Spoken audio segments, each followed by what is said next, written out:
a war so ruthless, the galaxy now fears humanity forever. The Orin diplomat made one mistake. He laughed. It was a small laugh, the kind that escapes before a person can stop it, and it happened when the human representative placed a child's crayon drawing on the table during the formal session. The drawing showed stick figures standing on a circle of brown dirt under a yellow sun. Around the dirt circle were bigger circles, drawn in red, with sharp teeth. The child had written one word at the bottom in uneven letters. The word was ours.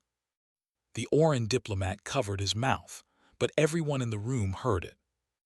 The human representative, a broad-shouldered man named Goro who had once been a deep-sea salvage diver before becoming a diplomat, did not react. He smoothed the drawing flat on the table with his palm.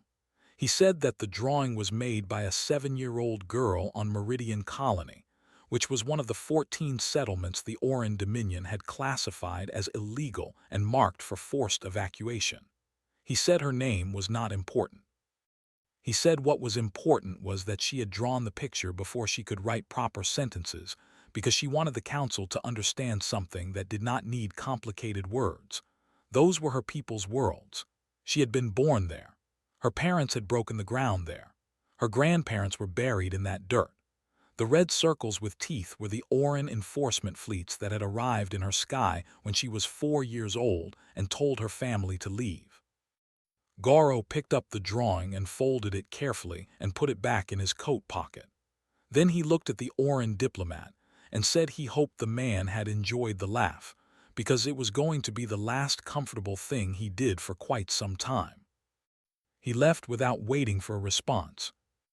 The Orin diplomat reported back to his government that the human representative had made vague threats and displayed an irrelevant piece of children's art. He described Goro as emotional and unprofessional. He recommended the council proceed with the evacuation schedule. His government agreed. The evacuation fleets were already in position. This was going to be simple. On a dry, rocky moon called Krath that orbited a gas giant 3 systems from Meridian, a human woman named Sola was sitting in a prefabricated operations room surrounded by screens and eating cold rice from a metal bowl. She had been on Krath for 8 months. Nobody except 6 other people knew she was there. The moon had no official human presence. It had no official anything. It was listed in the Galactic Survey database as uninhabited and geologically uninteresting, and had not been visited by any registered vessel in 11 years. Sola put down her rice and read the short message that came through on the encrypted line. It had 2 words. She read them twice. Then she pushed her chair back and walked to the door of the operations room and knocked 3 times on the frame. The 6 other people in the next room looked up. She said it started. They had been waiting for 8 months to hear that. Not one of them looked surprised. They turned back to their consoles and began doing what they had spent 8 months preparing to do. The Orin evacuation fleet that arrived at Meridian Colony the following morning found the colony completely empty. Not evacuated. Empty. No people. No equipment. No records. The buildings were standing, but everything inside them had been removed so thoroughly that the Orin boarding teams found rooms where even the dust had been swept. There was no sign of where the colonists had gone. There were no ships on the landing pads. The colony's communication tower was still powered but broadcasting nothing. One of the Orin boarding officers walked through the empty schoolroom and found one thing left behind, a small desk with a drawing pinned to the surface. The same kind of drawing. Stick figures on brown dirt under a yellow sun. Red circles with teeth around the edge. One word at the bottom. The word was still ours.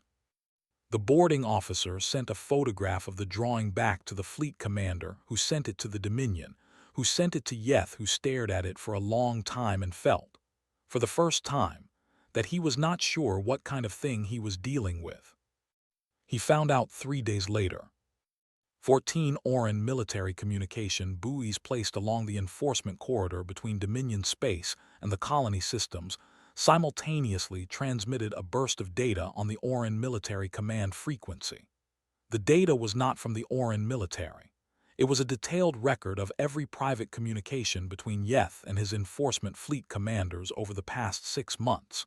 Every order, every strategy discussion, every budget allocation for the evacuation operation.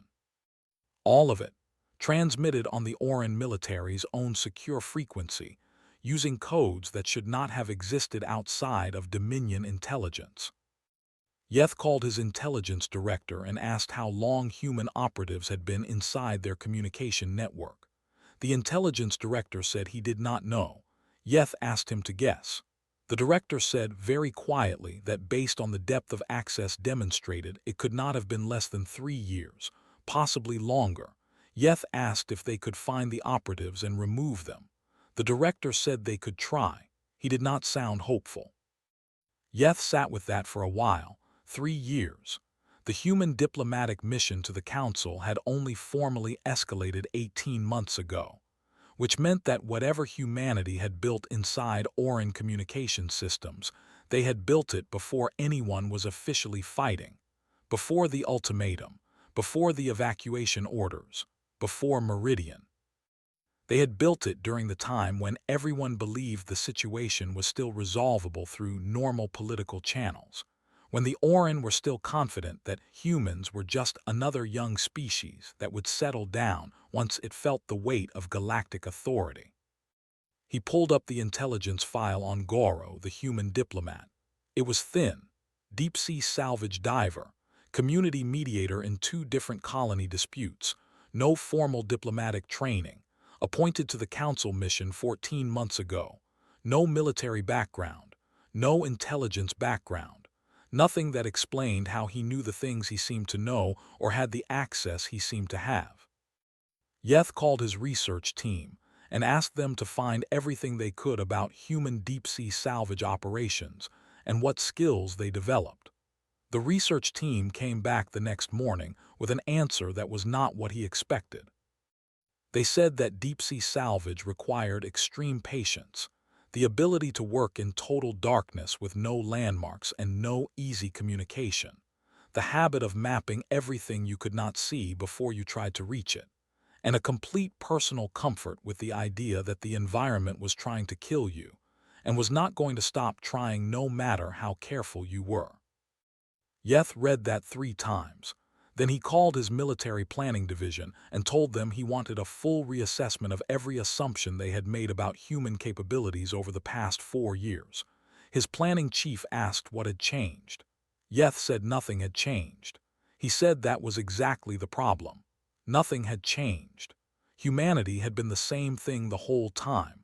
His people had just been looking at the wrong parts of it.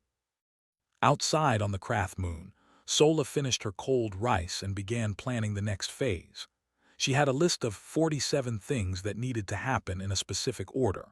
She crossed off the first 3.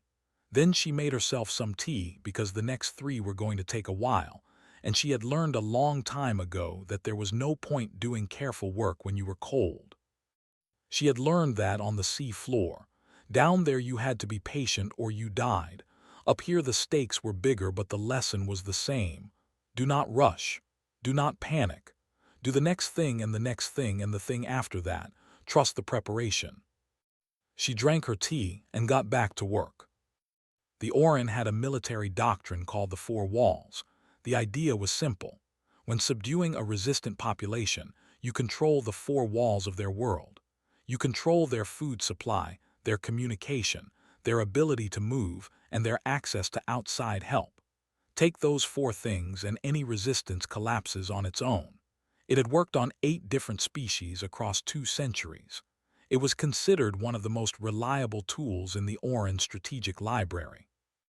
What the doctrine did not account for was a species that had already moved its food supply, rerouted its communication through systems the Oran did not know existed, prepositioned its ability to move before the walls went up, and arranged its outside help before the conflict was officially a conflict.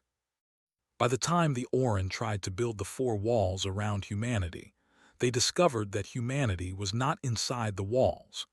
Humanity had simply watched them build 4 walls around empty space and had been quietly busy elsewhere the entire time.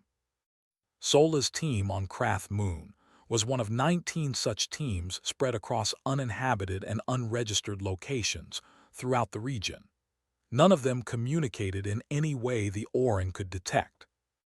They used a method that an analyst named Ryo had developed 4 years earlier, a signal system built on the natural electromagnetic output of stellar bodies, modulation so small and so tied to background noise that distinguishing them from cosmic interference required knowing exactly what pattern to look for.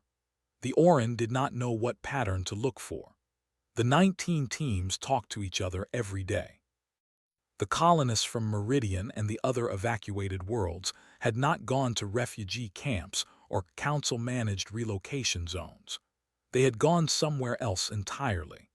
Goro had arranged it 2 years before the evacuations began, when it was still possible the whole thing might resolve diplomatically.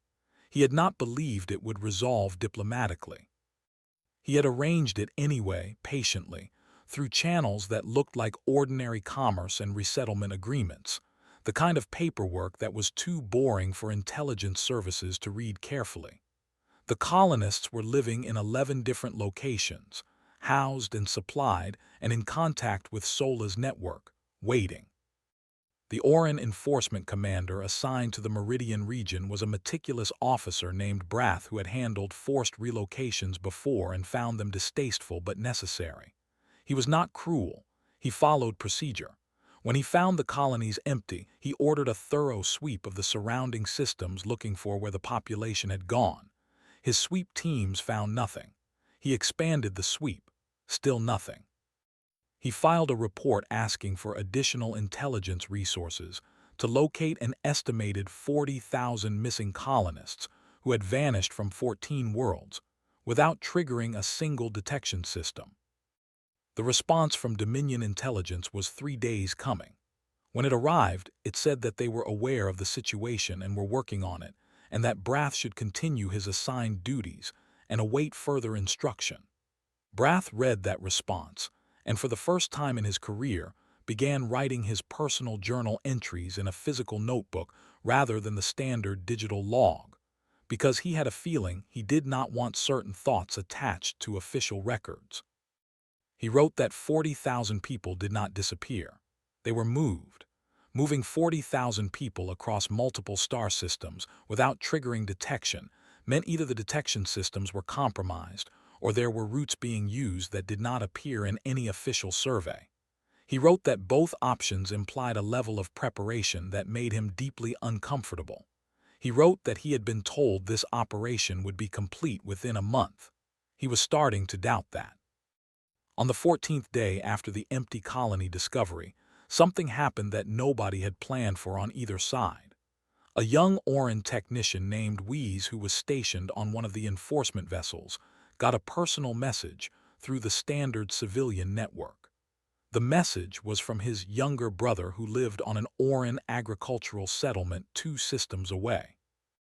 The brother said he was fine, but that a human family had shown up at their community 3 days ago, a man and a woman and 2 children, traveling in a small unmarked cargo vessel. They had asked for temporary shelter and food. They had offered to work for it. The community had said yes because labor was always needed. The brother said the family was quiet and helpful, and the children had immediately started playing with the local kids and everyone liked them. He was writing to ask if we knew anything about what was happening with the human colonies, because the family seemed worried about something but would not say what. Wees read the message and did not know what to do with it.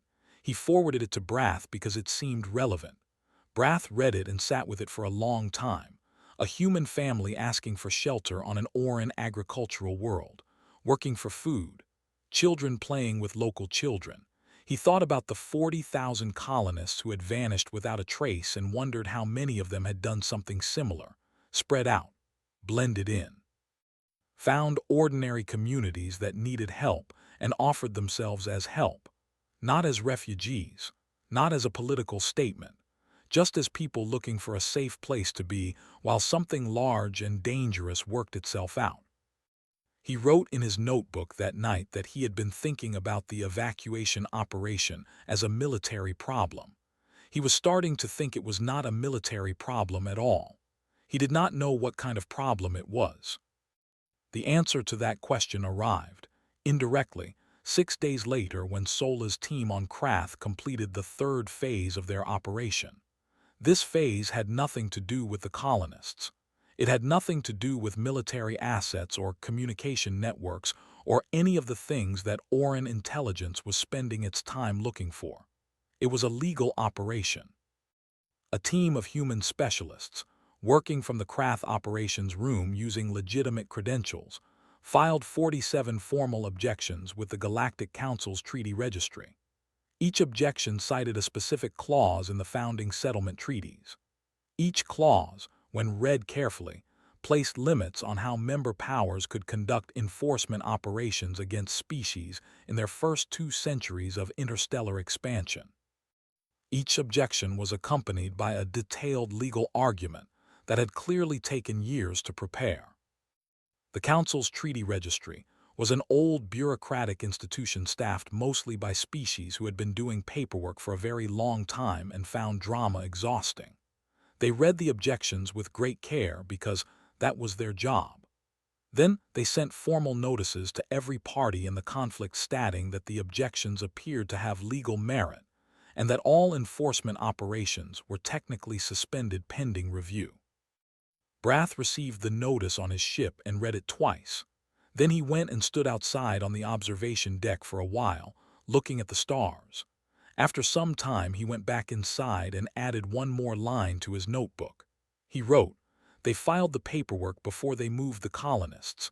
They knew this day was coming before the evacuation order was even signed." Yeth received the same notice on the same day. He did not go stand outside and look at stars. He sat in his chair and was very still for a very long time.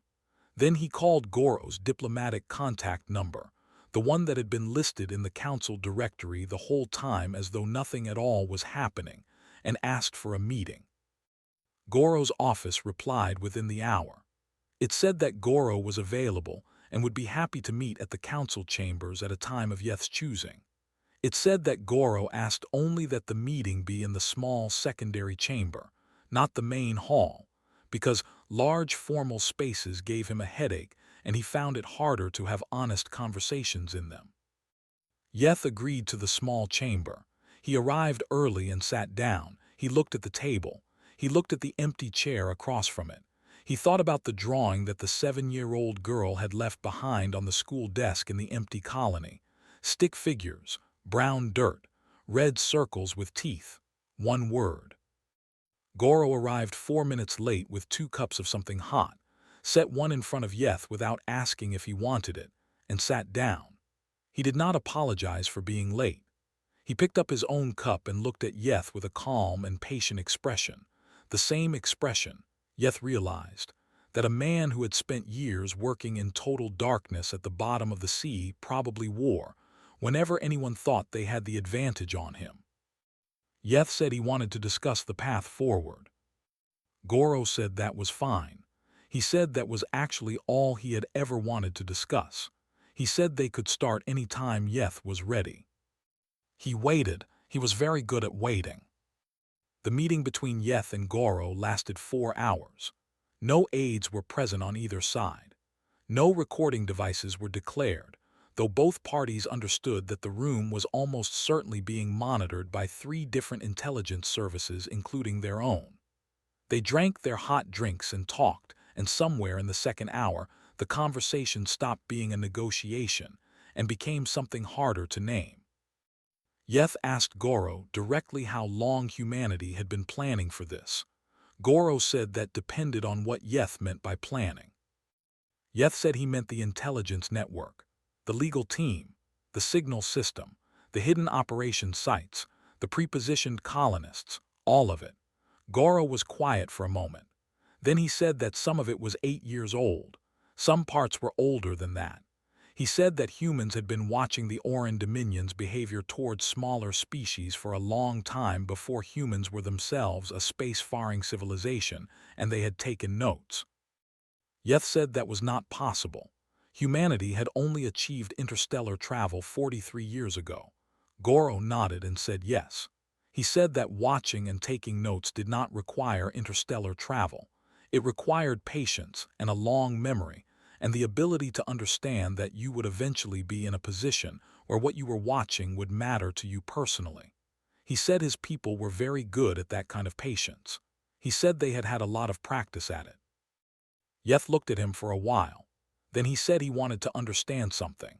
He said that humanity had clearly built the capability to do considerably more damage than it had done. The intelligence access alone could have been used to destabilize multiple Dominion systems. The legal filings could have been timed to cause maximum political disruption. The missing colonists could have been used as a public relations catastrophe. None of it had been used at maximum effect. He asked why. Goro set down his cup. He said that was a good question, and he appreciated that Yeth was the kind of person who could ask it. He said the answer was simple. He said his people did not want to destroy the Oran Dominion. They did not want to humiliate it or destabilize it or turn the rest of the galaxy against it. They wanted their colonies back. They wanted to be left alone to build their lives on the worlds they had settled. Everything that had been done was aimed at exactly that outcome and nothing beyond it. He said that, when you knew what you wanted and only what you wanted, it was actually quite easy to avoid doing things you did not need to do. He picked his cup back up. He said that he understood this was perhaps a strange concept in the context of a conflict, but that humans had a word for it that translated roughly into galactic common as enough. He said his people were very interested in having enough. They were not very interested in having everything. Yeth sat with that for a long time. Then he said that his government was going to find it difficult to accept the legal objections without losing significant political standing internally. Goro said he understood that. Yeth said there would need to be a face-saving mechanism of some kind, some way the Dominion could be seen as making a principled choice rather than backing down. Goro said he could work with that. He said that, in his experience, most political problems that looked like matters of pride were actually matters of framing, and framing was something he was reasonably good at. Yeth looked at him and said that he was beginning to believe that. They did not reach a final agreement that day, but when Yeth left the small chamber he told his senior aide, who had been waiting in the corridor for 4 hours, that he believed the matter could be resolved. His aide asked what had changed. Yeth said nothing had changed. He said that was what he found remarkable. Goro had said nothing new, offered nothing unexpected, made no threats and no grand promises. He had just sat there and talked like a man who had already been where the conversation was going, and had found it acceptable, and was now simply waiting for Yeth to arrive there too. His aide asked if that was reassuring. Yeth said he was not sure. He said it was one of the most unsettling experiences of his diplomatic career. He said it was unsettling in the same way that standing at the edge of a very deep and very calm body of water was unsettling, not because anything was wrong, because of how much might be underneath that you could not see. On Krathmoon, Sola received a brief update from Goro's team. It said, "First meeting done, moving to Phase 4. She crossed something off her list. Then she sent a short message to the 11 locations where the colonists were sheltered. The message said that things were progressing and that people should stay comfortable and keep helping wherever they were staying. She added a line at the end that was not strictly necessary but that she included anyway. She wrote, 'The kids should keep playing. That part matters too.'" The response from the 11 locations came back over the next few hours. Most of them were short confirmations. But one location, a small Oran farming community on a world called Dast, sent back a longer message. The contact there was the human man who had arrived with his family in the unmarked cargo vessel, the one that Wheeze the Oran technician had heard about from his brother. The man's name was Idris. He wrote that things on Dast were good. He wrote that the Oran family they were staying with had 3 children roughly the same age as his own too, and that the children had spent the last week building something together in the back field, some kind of structure made from scrap wood and old fence posts. None of the adults could figure out what it was supposed to be. He said he had asked his daughter, and she said it was a fort. He had asked the Orin children, and they used a word that translated to something like safe place. He said he thought those were probably the same thing. Sola read that message, and then she did something she had not done in 8 months on the cold, dry surface of Krath Moon. She laughed. It was a real laugh, the sudden kind that comes before you can stop it. The other 6 people in the operations room looked over. She read them the message. 2 of them also laughed. One of them, a quiet man named Foss who had barely spoken in 3 weeks, smiled at the floor for a moment and then went back to his console. Sola added a note to the message in her personal log. She wrote that this was the part of humanity's case that no legal filing and no intelligence network could make for them. You could not argue it in a chamber. You could not plan it. Children building a fort with other children spoke a language that every living thing understood because it was not a language at all. It was just what happened when you put people together long enough and stopped telling them to be afraid of each other. She went back to her list. There were still 31 things to do. The next thing on the list was a detailed review of the Council Treaty Registry's response timeline and an assessment of whether the formal suspension of enforcement operations would hold under Dominion legal challenge. It was careful, technical, important work. She got started on it and did not stop for 6 hours. Outside the small window of the operations room, the surface of Krath was dark and rocky, and the gas giant it orbited filled a third of the sky in deep orange and brown bands that Sola had stopped seeing months ago, because when you looked at something long enough, it stopped being remarkable and became simply where you were. She thought sometimes about Meridian, about the school where the 7-year-old had left her drawing on the desk. She thought about the brown dirt and the yellow sun and the word at the bottom. She thought about it every day, actually. She thought about it the way you think about the reason you are doing something hard when the hard part is not yet over. She thought, we are going to get that kid her school back, and then she kept working. The Dominion hardliners moved against Yeth on a Tuesday. It was always a Tuesday with hardliners. Yeth had noticed this over 20 years in politics and had never found an explanation for it. 3 senior council members from the militarist wing of the Dominion legislature filed a formal motion to remove Yeth from his position as chief negotiator and replace him with General Drav, who had recently returned from the outer sectors with a reputation for results and an approach to diplomacy that involved very few actual conversations. The motion cited Yeth's meeting with Goro as evidence of weakness. It said that a species that was in clear violation of council authority should not be engaged as an equal. It said that the legal objections filed through the treaty registry were a procedural trick that any competent legal team could dismantle. It said that what was needed was not more talking, but a demonstration of Dominion resolve that would make other young species understand the cost of defiance. Yeth read the motion and did something that surprised his staff. He did not fight it. He published it. He released the full text of the motion to the General Dominion Press along with a brief personal statement. The statement said only that he believed the citizens of the Dominion should know what their elected officials were proposing to do on their behalf, and that he trusted them to form their own opinions. The response from the Dominion public was not what the hardliners expected.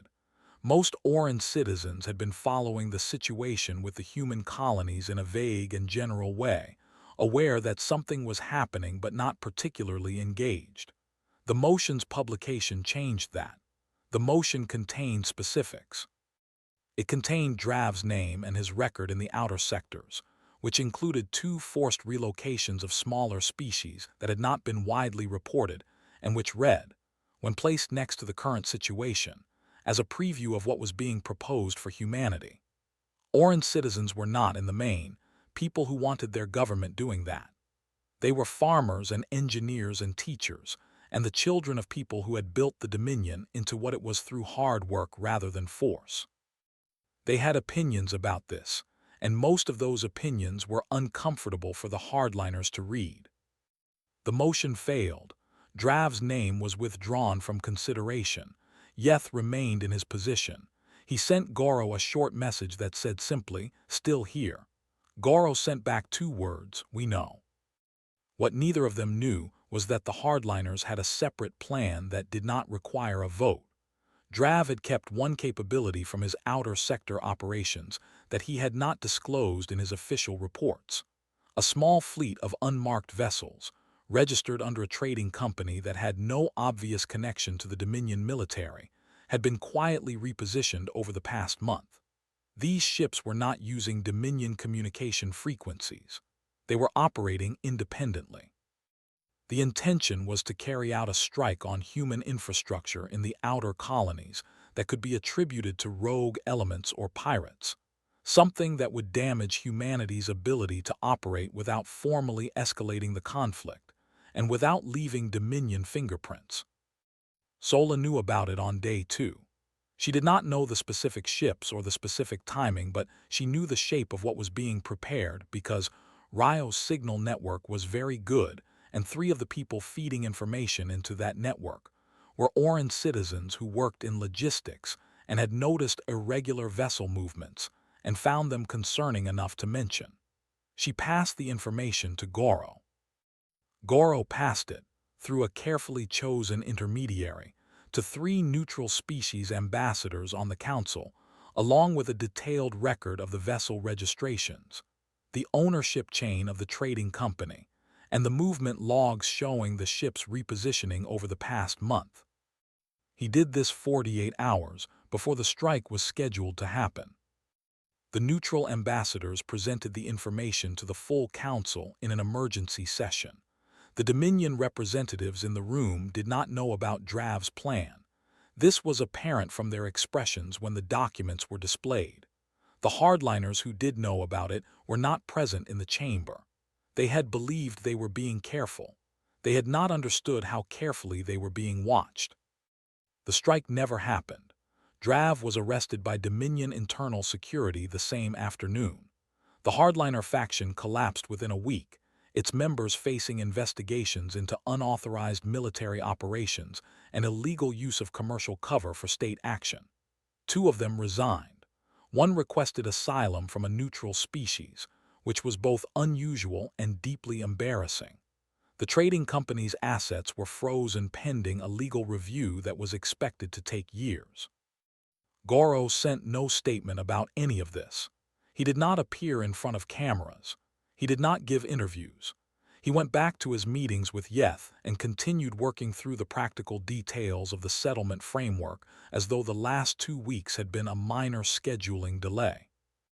Brath, still stationed in the outer sectors, read the news reports about Drav's arrest and closed his notebook for the first time in weeks. He had been writing in it almost every day. He was not sure what he was writing exactly, whether it was an official record or a personal one or something between them. He put it in his desk drawer and looked out the viewport at the empty space where the Meridian colonies had been. The enforced silence of those systems had begun to feel less like a victory and more like a room where something had happened and the furniture had not been put back yet. He received a personal message that afternoon from his sister, who was a teacher on an Oran residential world and who had been following the news with great attention. She wrote that she had been thinking about the human children. She said she had looked up some records about the Meridian colony and found that its school had been one of the first buildings constructed when the colony was founded, before the housing was finished, before the water systems were fully installed. The colonists had apparently built the school first because they believed that where you built the school was where you were really saying the future was. She said she found that interesting. She said she thought about it when she stood in front of her own classroom. She asked Brath if he thought everything was going to be all right. He said he thought it was. He was not certain, but he thought it was. The galaxy was watching all of this. The neutral species, the small traders, the old civilizations that had seen conflicts come and go for centuries, they were all watching. What they were watching was not what they usually watched in conflicts of this kind. Usually they watched for weapon counts and fleet movements, and which side was making the other side bleed. That was the normal shape of things. What they were watching now was a species that had been pushed into a corner and had not come out swinging wildly. It had come out with legal filings and hidden operations rooms and a 7-year-old's drawing and children building forts with the enemy's children. It had come out with patience so deep it looked, from the outside, like something very close to certainty. An old historian from the Fen species, who had been recording galactic conflicts for 60 years, added a note to the file she was keeping on the situation.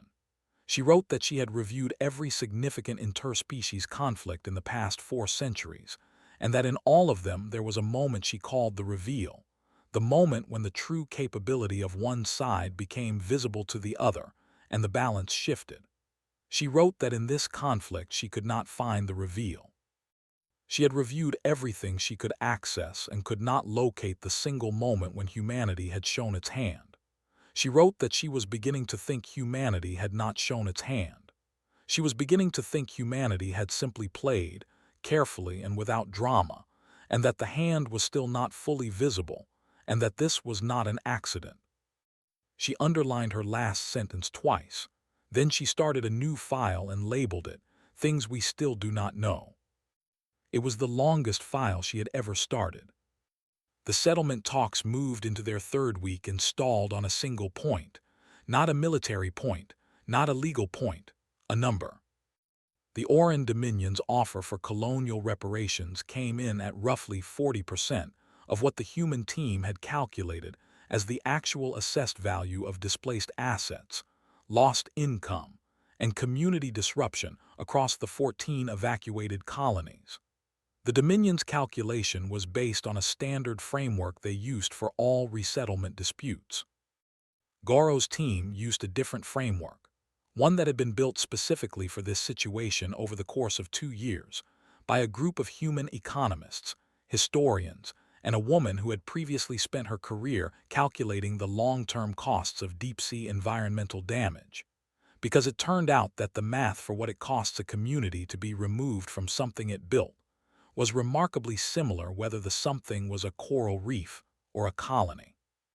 The gap between the two numbers was not enormous in the scale of interstellar economics. It was the kind of difference that should have been negotiable.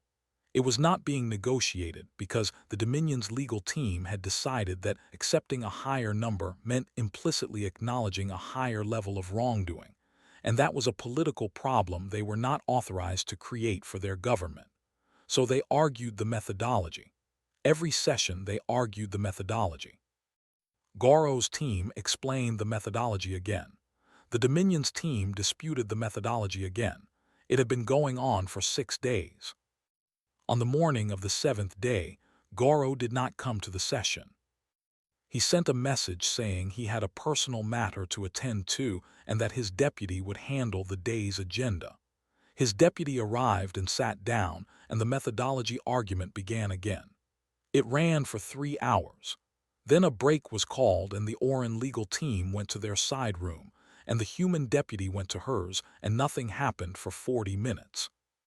What Goro was actually doing during this time was sitting in a small transport that had taken him from the council station to a residential habitat ring 2 hours away, where a number of Oran families were living, whose relatives had been among the colonists displaced during the Drav operation period. People who had been on Oran worlds quietly sheltering human families in exchange for help around the farm or the workshop or the house. He was not there officially. He had not announced the visit. He brought no cameras and no staff. He brought a bag of something his team had told him was a traditional Oran gift for a household visit, a type of dried spice wrapped in woven paper, because one of his researchers had found an old cultural note about it and thought it might matter. He knocked on 4 doors. The families who opened them did not know who he was. He told them he was a diplomat working on the settlement and that he had heard their households had been kind to human families during the difficult period, and he wanted to thank them personally. At 2 of the 4 doors he was invited inside. He sat in their homes and drank whatever was offered and listened to what they had to say. At the 3rd house, there was a child who asked him if the humans were coming back. He said he hoped so. She said she missed the family that had stayed with them.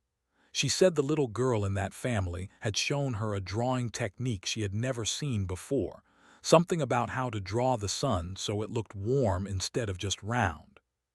He got back to the council station that evening and went directly to Yeth's office. He did not make an appointment. He sent a message that said he needed 5 minutes and that it was worth Yeth's time. Yeth let him in. Goro sat down and put a small piece of paper on Yeth's desk. It was a copy of the drawing from the Meridian School, the stick figures and the brown dirt and the red circles and the word at the bottom. Yeth had seen it before. He looked at it and then looked at Goro. Goro said that he had spent the day with Orin families who had sheltered human colonists, and that what he had found was that the people on both sides of this argument were not actually that far apart on anything that mattered. He said the number disagreement in the sessions was a number disagreement on paper. It was not a disagreement between people. He said he was not going to keep arguing methodology with lawyers.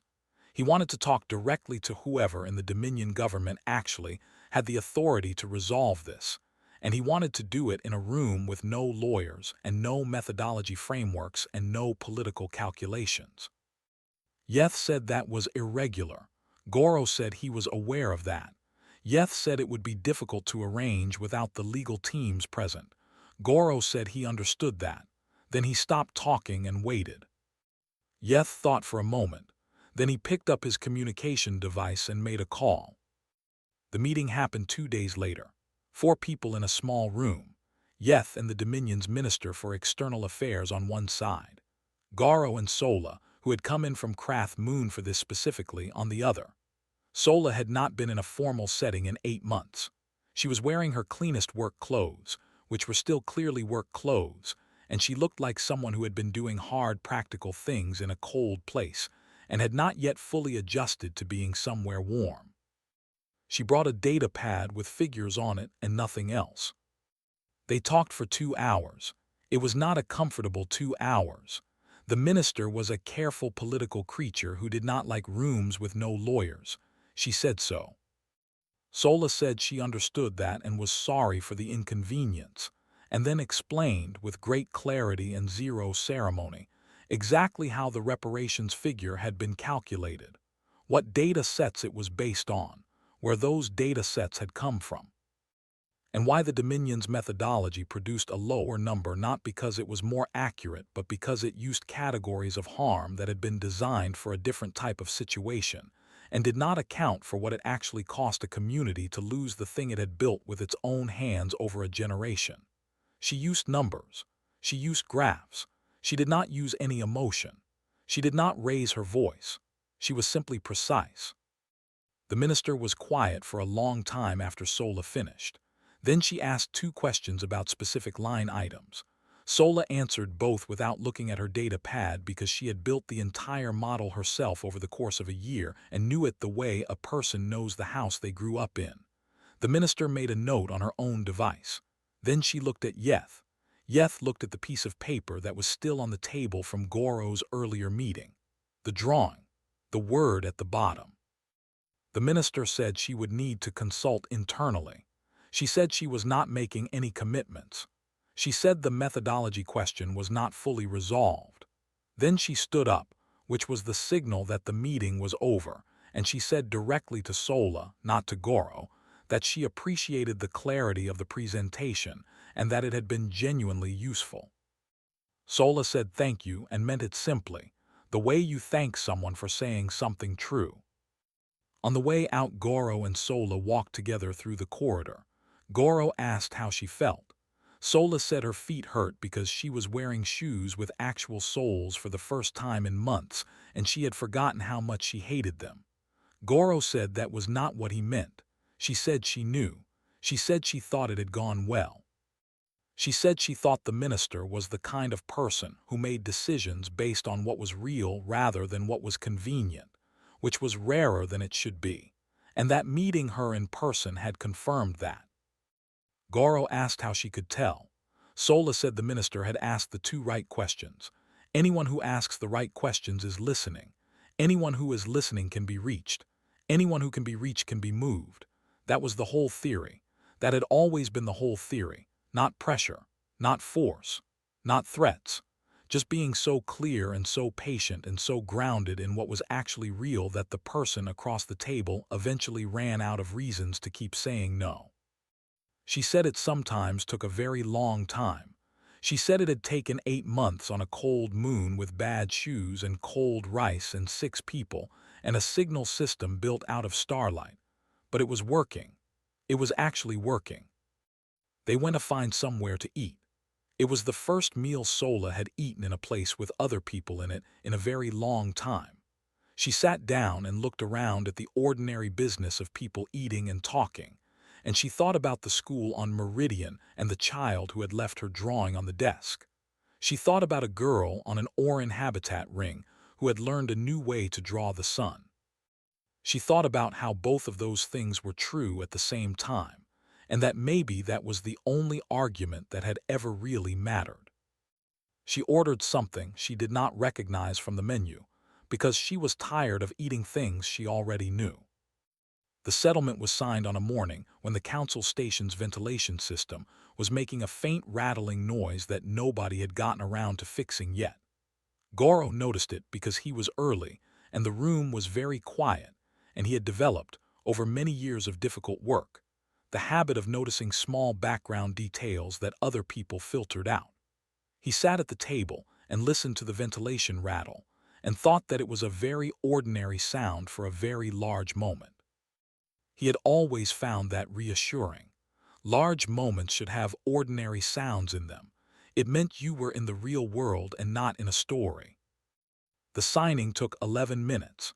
The documents were thorough and specific and had been reviewed by 17 legal teams across 6 species over the previous 3 weeks.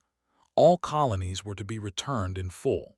Reparations were set at the number Sola's model had produced. The Council formally acknowledged that the original enforcement actions had been conducted without valid treaty authority. A joint oversight committee was established with equal representation, its mandate to review all future expansion disputes before any enforcement action could be initiated.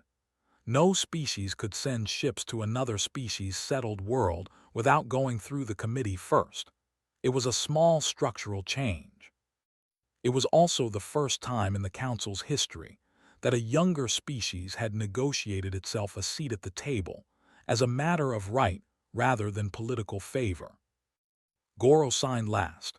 He used a pen he had carried since his salvage diving days, a heavy metal thing that still had a faint scratch on the barrel from a cable that had snapped at depth and caught him across the hand. He had kept it because it was useful, and because it reminded him that the sea had tried to kill him many times and had not managed it yet. He put it back in his pocket after he signed, and that was all. No speech. The Council's head secretary asked if anyone wished to make a formal statement for the record. Goro said no. Yeth looked at the table for a moment and then also said no. The secretary noted that in the record as, "No statements offered. Meeting closed." The colonists began going home within 2 weeks, not all at once. The logistics of moving 40,000 people back to 14 worlds took time and coordination, and Sola managed most of it from a proper office now instead of a prefabricated room on a cold moon. She still ate cold rice sometimes. She had decided she actually liked it. She kept a copy of the settlement document on her desk, and occasionally read specific sections of it when she needed to remember what careful work over a long time could produce. Idris and his family returned to Meridian on the 4th transport. He had been away for almost a year. His daughter was 8 now, and she had grown in that year in the way children grow when they are moving through things, not just taller but more complicated.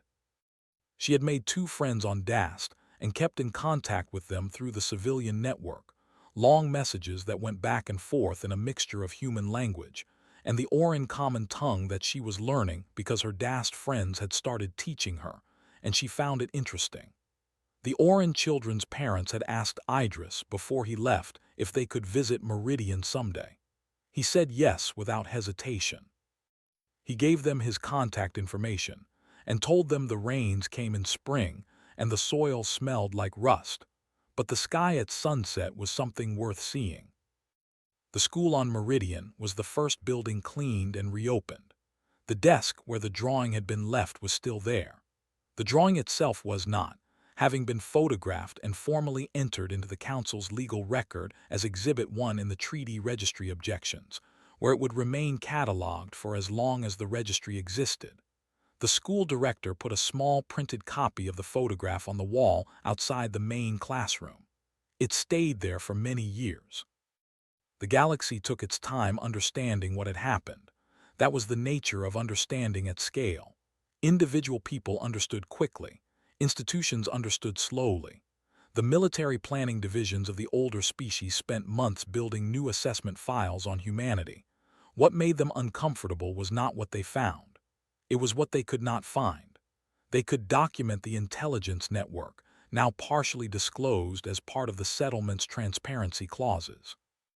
They could document the legal preparation and the signal system and the prepositioned operations. They could document all the things humanity had done. What they could not document was the ceiling. They could not find the point at which humanity had been using everything it had. The operation had been thorough and effective, and had held back in ways that were visible only in retrospect. And retrospect kept suggesting that the holding back had been deliberate and measured, and that there was more behind it that had simply not been needed. The Fen historian published her final file on the conflict 14 months after the settlement. It was the longest thing she had written in 60 years of work, and it ended with a section she had titled simply, "What We Do Not Know." The section listed, in careful academic language, all the things the available record could not tell her about human capabilities and intentions, and the full scope of what had been prepared and what had been held in reserve. The list was long. She ended the section with a single observation. She wrote that in all her years of studying interspecies conflict, she had encountered many species that were powerful and many that were clever and many that were patient. She had never before encountered a species that was all three of those things simultaneously, and also appeared to find the whole business somewhat tiresome and would genuinely prefer to be doing something else. She said she believed this combination was unique. She said she also believed it was the reason no serious military action against human interests had been proposed by any major power in the 14 months since the settlement. Not because humanity had threatened anyone. It had not. Not because it had demonstrated overwhelming force. It had not done that either. But because every war council and planning division and strategic intelligence office in the galaxy had run its models and arrived at the same quiet conclusion, that starting something with humanity meant starting something with an opponent who had already thought about this longer than you had, and had already decided how much of itself it was willing to use, and that the amount it was willing to use was probably not all of it, and that not all of it was already more than enough. Goro retired from diplomatic service 8 months after the signing. He went back to salvage work, not because he needed to, because he missed it. He missed the silence of depth and the way problems underwater had physical edges you could find with your hands, and the specific satisfaction of bringing something lost back to the surface. He took a job with a small recovery outfit working the old trade lanes, and sent occasional short messages to people he had worked with, cheerful and brief, and containing no political content whatsoever. Sola stayed in her role. There was more work. There was always more work. She restructured Rio's signal network into a permanent communication system for remote colony positions, properly funded and staffed now, no longer running on borrowed time and cold rice. Rio was leading the technical team. Foss, the quiet man who had barely spoken for 3 weeks on Krath Moon, turned out to be an extraordinary project manager once he had something concrete to build. She gave him as much as he could handle. He always handled more than she expected. On Meridian in the rebuilt school, a teacher asked her class one afternoon to draw a picture of what home meant to them. The children drew many different things: houses and fields and animals and faces. One boy drew the 2 moons in the orange sky. One girl, 8 years old and newly returned from a year of living somewhere else, drew something more complicated. She drew a circle of brown dirt with stick figures in it, familiar enough. But around the outside, instead of red circles with teeth, she drew other circles of different colors, each one with its own small stick figures inside. All the circles were connected by lines she had drawn carefully between them, many thin lines going back and forth like conversation. She did not write a word at the bottom this time. She had decided it did not need one. Her teacher kept the drawing. She looked at it sometimes when the day was long and the work felt endless, and she needed to remember that things moved, slowly, in directions that mattered. She kept it pinned to the wall next to the printed photograph of the old drawing, the one with the word at the bottom. The two drawings together said something that neither one said alone. She was never quite able to put it into words, but she felt it every time she looked at them, and that was enough. That was, in the end, exactly enough.